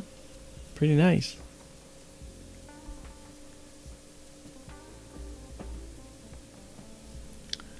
Let's see how our guiding's doing. Yeah, we're still guiding. Let's see how many images we were actually able to get. Oh yeah, our wind is kicking up. But notice the last batch here. We had a long stretch of good ones. Hey, Stan from Two Rivers Observatory. How you doing? 533 is amazing. Yeah, it is. Thanks, Stan. It is. We're going to get a 2600 and put that on the telescope as well. And the 533 will then go back to being used for the spectrograph.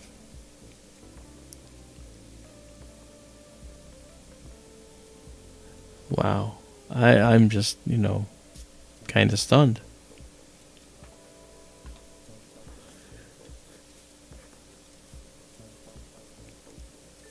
Never expected to see such beautiful imagery. And it's going to just get better. Just going to get better.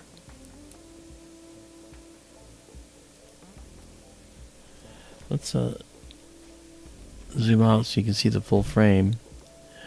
Notice this stuff out here?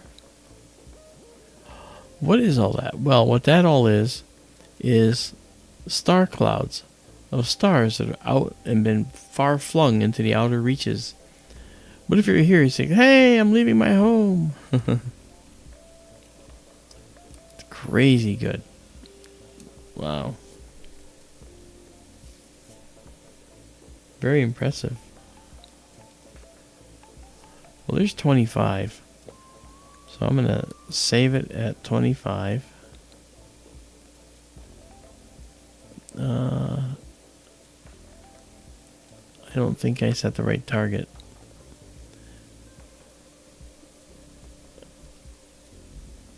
Wait a minute.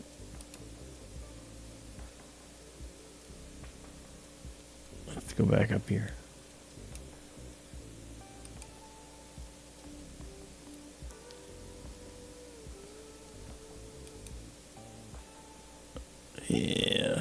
195. Actually, it's this guy, I think. Let me just go back here.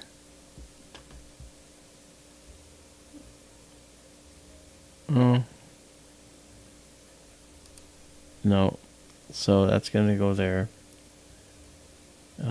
Set the target name. Yes. I'll have to go correct that.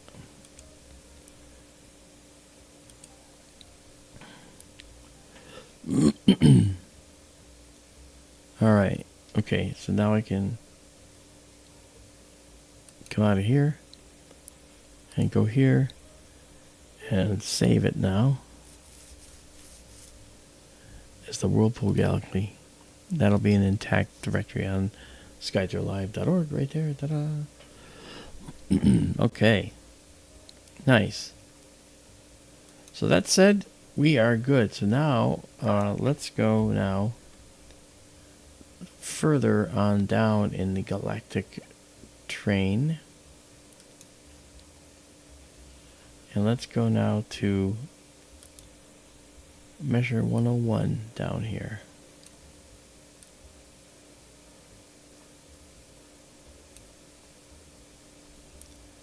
M101 is just a beautiful galaxy, pinwheel galaxy. Low surface brightness, but it should be pretty large in our view. And wow, I think that's it right there. So I'm gonna do a quick shot without guiding or anything, just to make sure. Of course, I could just do this and see if it knows where it is.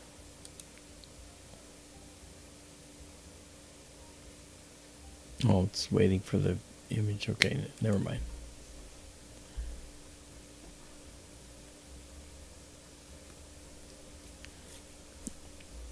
This is a face-on spiral, just like Measure 51, where it's really face-on to us like this.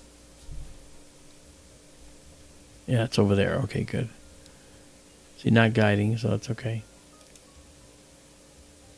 Okay, so we'll do this. And now I gotta move that over.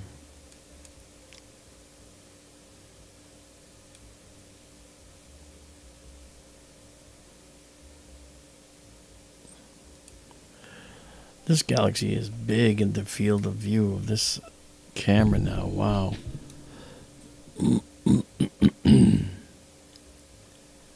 I do believe it is. Let me go see.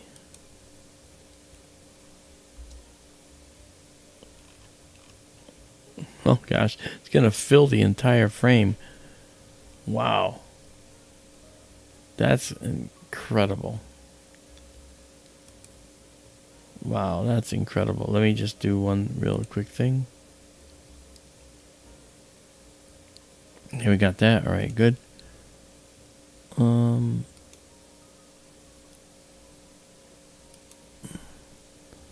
May not be able to do it. Yeah, okay, we're good. I'm just gonna do this. So we'll do a 25-second photo. And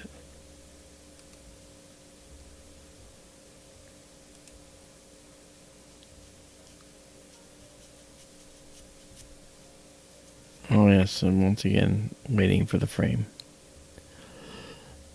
We'll go in here.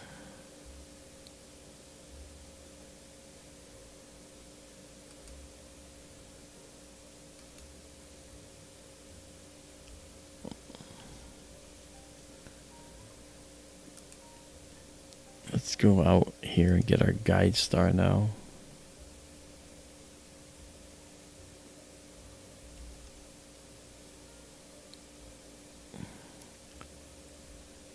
No, not the guiding star that we wanted. Okay, exactly. Let's see where we are. Okay. That's going to be pretty big.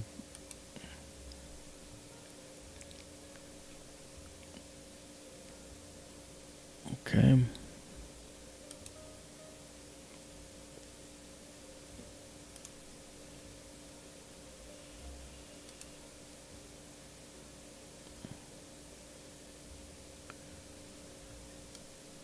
It kind of looks like Thor's helmet when you start looking at it at first, doesn't it? But that's the Pinwheel Galaxy. You can see the spiral arms coming off, going all over the place here. Look at this hot blue stars that are in process of forming in these outer spiral arm areas, outer spiral arm tip. That's incredible. Okay, now let's do this part.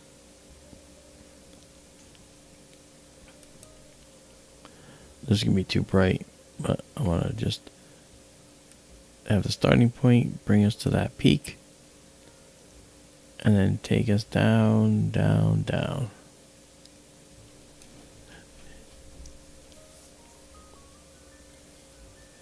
Okay, the stars are not perfect, so I'm going to wait that out. Let's go see what's going on here. That's what I thought. Okay. We had some wind come in and take us for a ride. Yeah, there's the wind. See, blue. Look at all the M's. Okay. Let's do this again.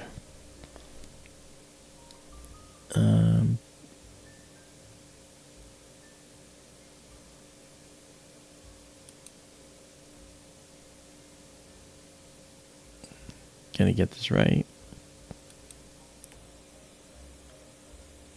Alright, that should be guiding now. That's a bright star, so that one should stick around.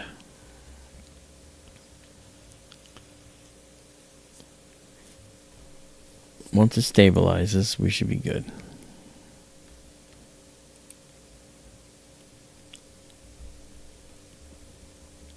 Yes, wind is the bane of astronomers.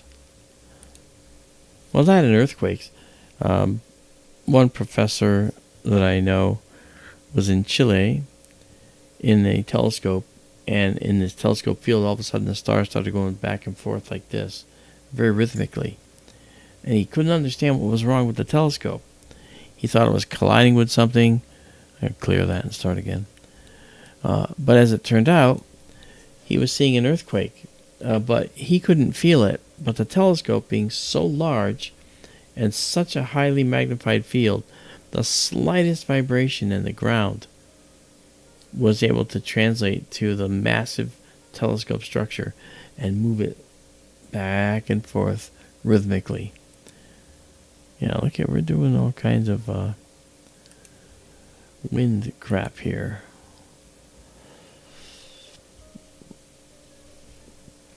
And so what's happening is we are unable to... Let me get a value in here. As soon as we start, that's kind of okay, but it's not quite. Well, let's just let it go for a bit, see what we get. I'll move our threshold down to like, let's go right there.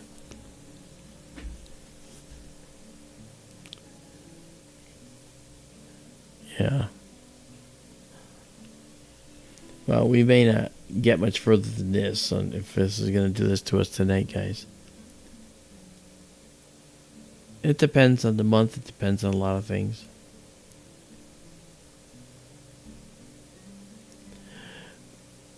Oh, we did this when there was a supernova in M101, Isabella says. Yeah, I know. We did track it, and we were able to show it. It was actually out here, wasn't it? Amazing to think that there's going to be a supernova remnant visible sooner than later.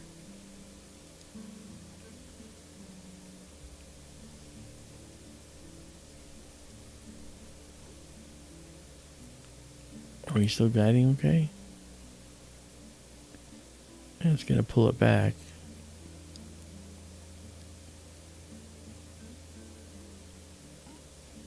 Yeah, so it's stabilized now. It's settled.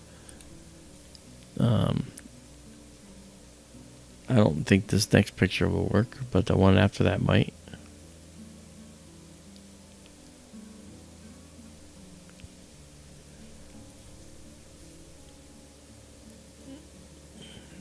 Hey, Wood Pinwheel, how you doing? Ralph Wooden is with us. Ralph Wooden is a phenomenal astrophotographer as well. We're dealing with the wind out there, Ralph, tonight. But we did get the most beautiful Thor's helmet that we've ever seen. It really came out beautiful.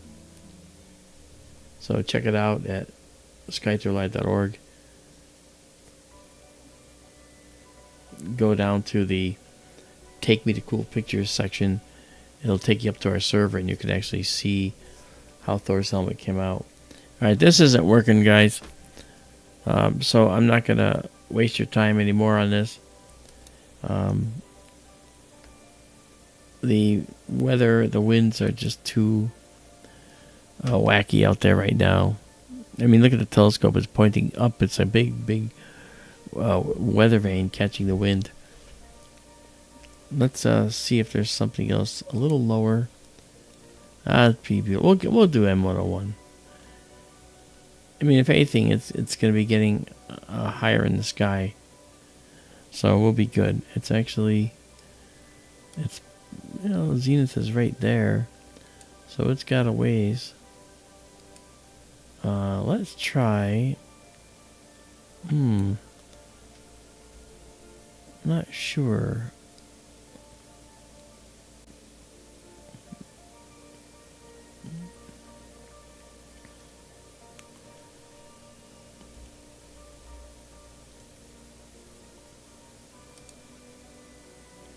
Okay.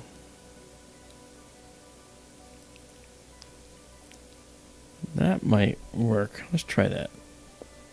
It may not. It might. We'll see. We're kind of in the neighborhood. Right by the pole. And then on up. Straight on till morning. There it goes. They're swinging around now. And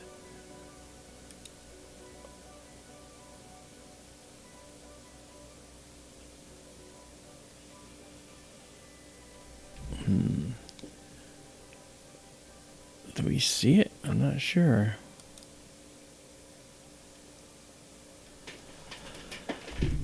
I think we're getting. Let's see if it's any calmer out here. It's probably not.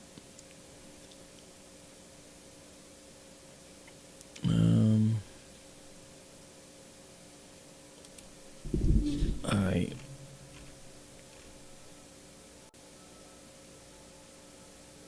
Yeah, we got a few things here. Oh, look at that. Ooh. That was wind. Notice how quickly it stabilizes, though. That's the nice thing about this telescope. It's pretty hardened.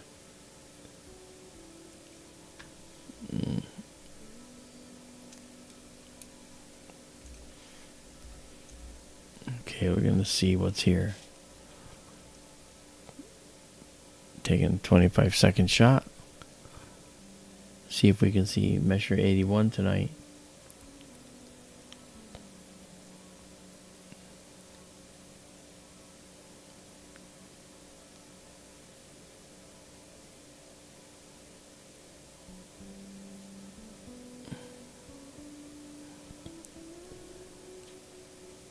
Yeah, it's not in the field right here. Well, let's see.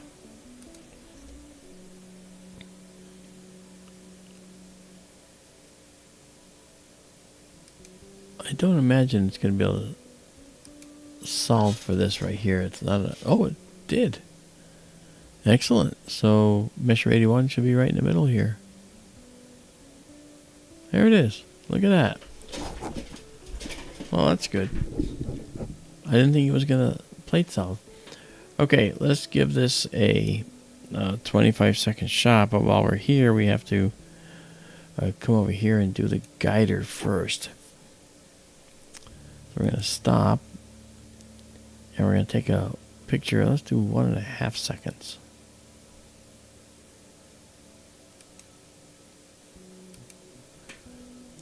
Yeah, look at the motion though, huh? That's pretty crazy.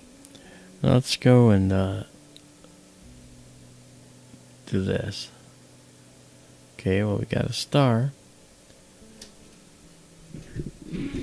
And let's hope that it stays stable.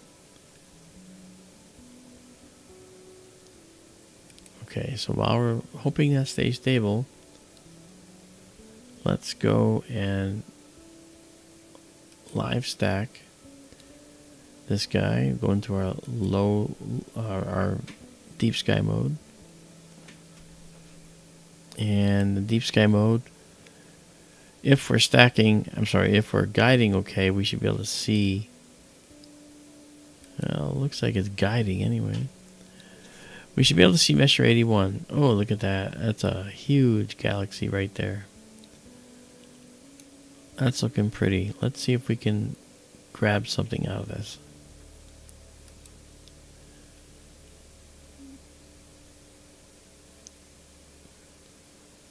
Let's do this first. Okay, we lost our... It's coming and going.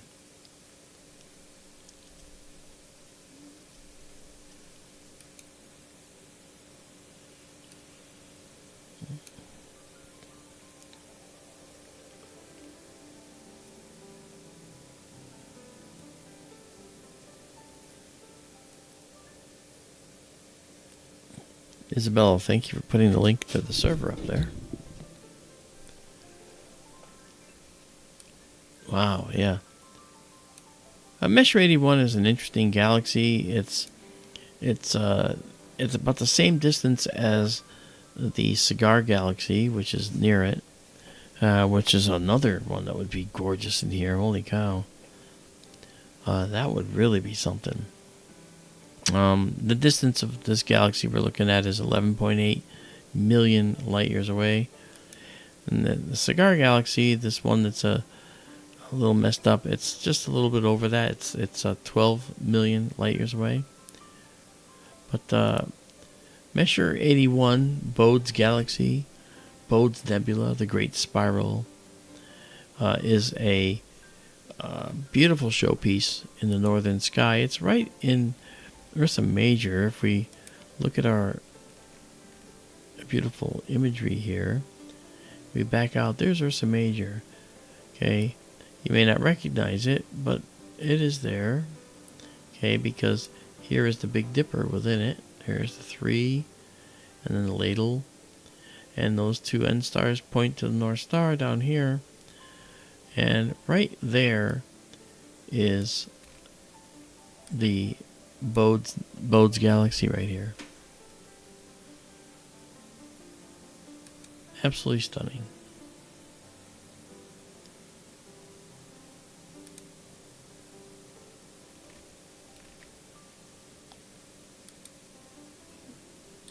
Okay, let me come in here and just do this. There we go.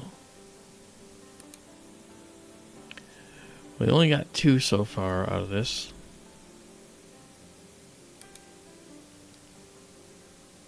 And that's because of the wind. Look at that big gigantic wind. Reesh. That's pretty bad.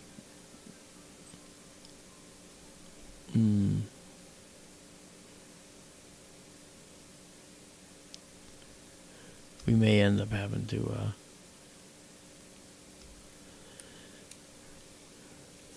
bag it.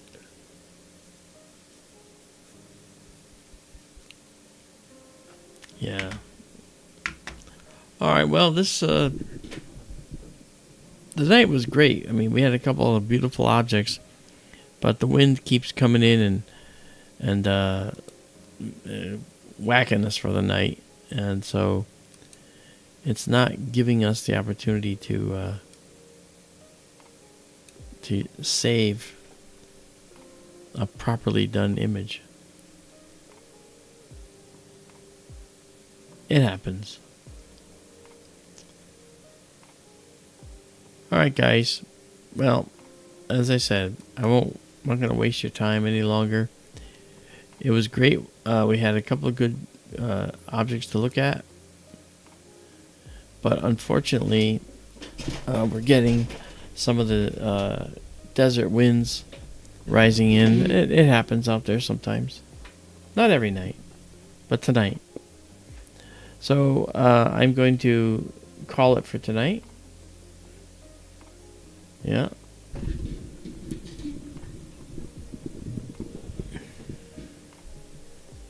So, Radio, that's Ronald. How you doing, Ronald? Ronald's a big sponsor of ours. Yeah. So you guys have a good evening. I am going to close everything down and then go to bed. And you know what I'm going to do? I'm going to pull up my phone. I'm going to go to my OneDrive and I'm going to start looking over all the images we took tonight. Because that's what I do. Yeah. We had a great run until the wind came up. Yeah. Well, it's okay, Ronald. It doesn't always happen, but it happened tonight. All right. And so what I'll do is I will close up. But I want to thank you guys for coming along. And I'm sure we'll see each other again in the very near future. And by the way, I can't wait to look at the moon with this camera. I can't believe I'm saying that. I mean, I'm a professional astronomer. I shouldn't want to look at the moon because the moon stinks. It's bright and it's got all kinds of light that ruins our views. However, I'm curious to see what we can see with this particular telescope, with this particular camera. Very excited to try that. Anyway, you guys have a good night, and we will talk soon. See you later, everybody. We'll talk again.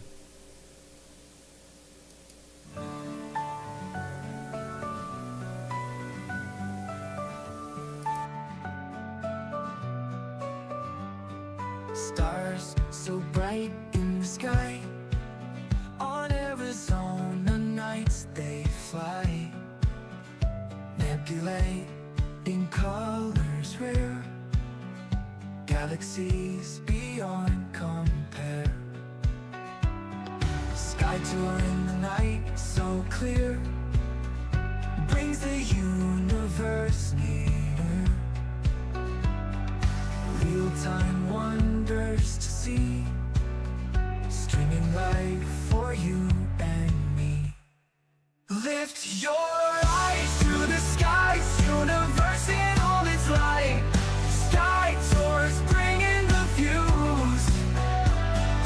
Every night feels brand new.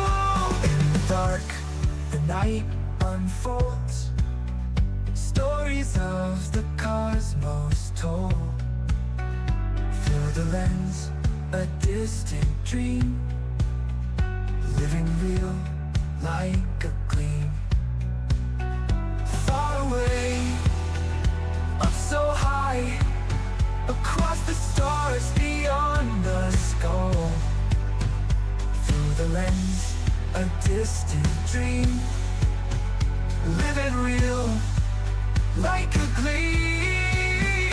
Lift your eye up so high, across the stars beyond the sky. Sky tour shows us the way, every night a new display. Lift your eyes to the skies, universe in all its light. Sky tours bringing the views. Every night feels brand new.